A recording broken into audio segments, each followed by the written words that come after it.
Is AI going to come to replace your job in 2026? The truth is, it comes down to if you're an A player or not. So there's three player categories that I utilize myself for hiring, firing, deciding which clients to work with, etc. So these are A players, B players, and C players. Now, to understand each one, by the end of this video, you'll likely have an idea of what you are.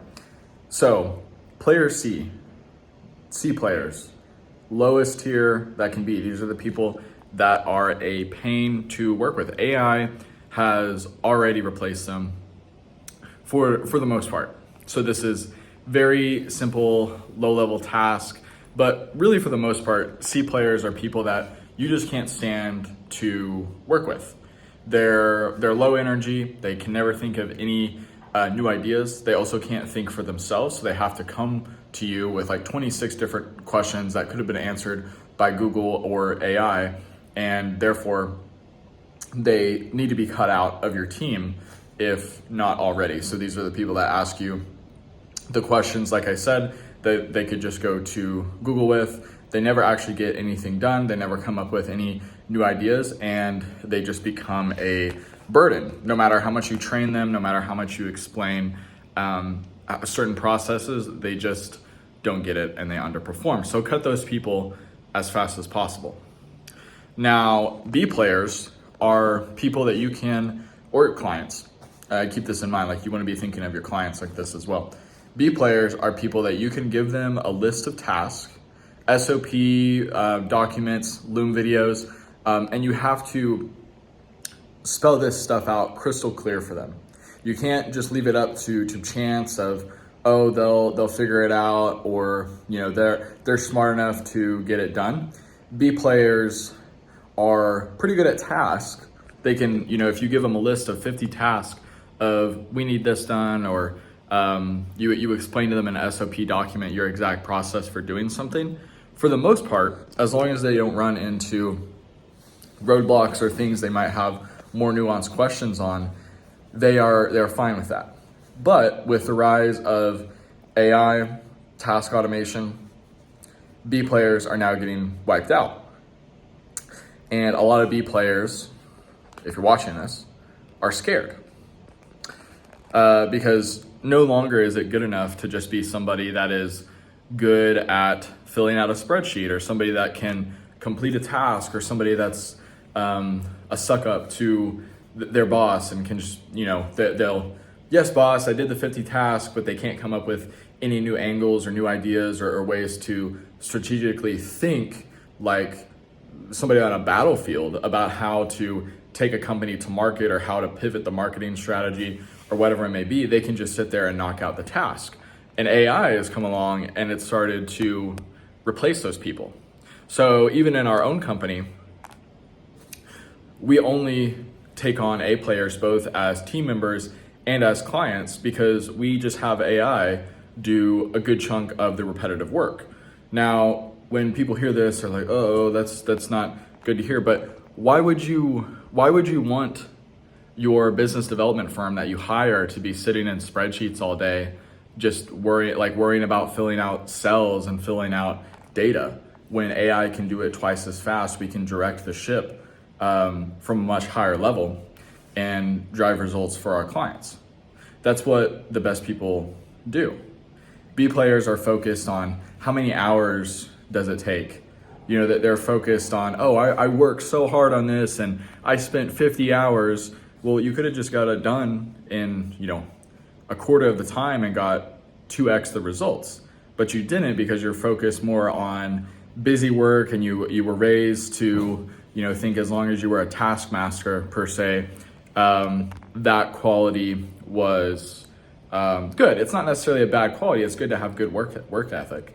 A players have even stronger work ethic, which I'll explain here in a second.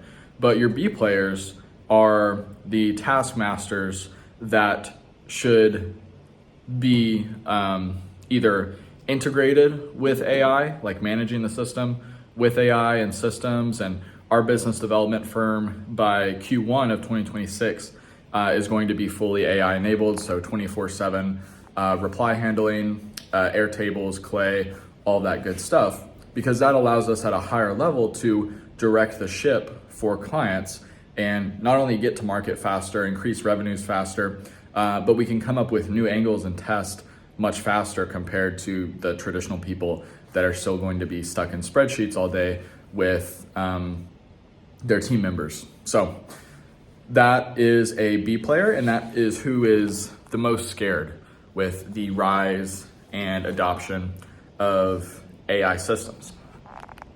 Now, A players are already thriving, and they're going to thrive even more because they understand how to strategically think, they know how to position themselves, and A players take ownership over outcomes. So A players, you can simply tell an A player what you want the outcome to be. I want so many meetings, I want this much revenue, I want to meet this person and get connected with them. Whatever it is, right? Just picture the outcome that you want. Write that down if you need to, but for most of the time, you can just tell these people. A players will go and figure out a way to make it happen. They're not necessarily going to be the most communicative with you. They're not going to tell you, oh, this is all the tasks that I did to get this way, because they A players, they think outside of the box, and a lot of their thinking can't be rationalized into something just like a typical equation or a formula, because there's so much nuance behind it, and you really do have to leave these people alone and trust that they will figure it out and make the certain connections. And so when we bring on clients, and then also our own team members that we bring on, this is what we're vetting for. Specifically more with internally hiring and bringing people onto the team is, can I give you the outcome that I want, and can you just figure it out on your own? Can you be resourceful enough to use our resources plus the own agency that you have to figure out the outcome? And so when you have people that you're talking to, if you're maybe building a sales team and you're hiring people, or really any position whatsoever, if you're starting to hear words like, oh, well, I'll try my best, or I, really like to work long hours and I'm really good at spreadsheets, this is probably more so on the red flag side of things. Of course, you do need to have people that are really good with data and formatting that.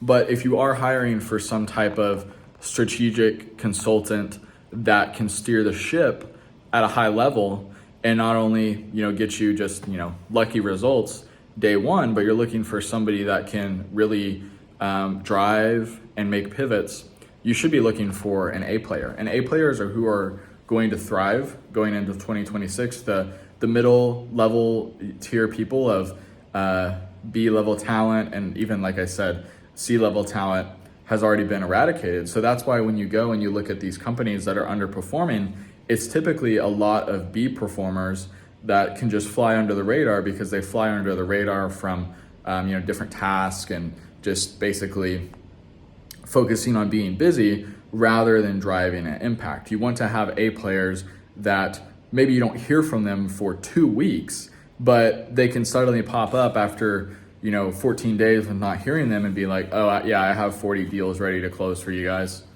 Something like that. You want an A player that can go strategize at a high level, like Napoleon or some war general, and then just come back to you with the action plan and the game plan. And that's who's gonna thrive with AI in 2026. So that's it for the video. Just wanted to share my thoughts on A players, B players, C players, and then obviously AI is going to just continue to grow. Don't think that it can replace everything that you can do, and it can't replace your ability to strategically think and go to market, but it can eliminate the B players and the C players, of course. So that's it for the video. I'll see you guys in the next one.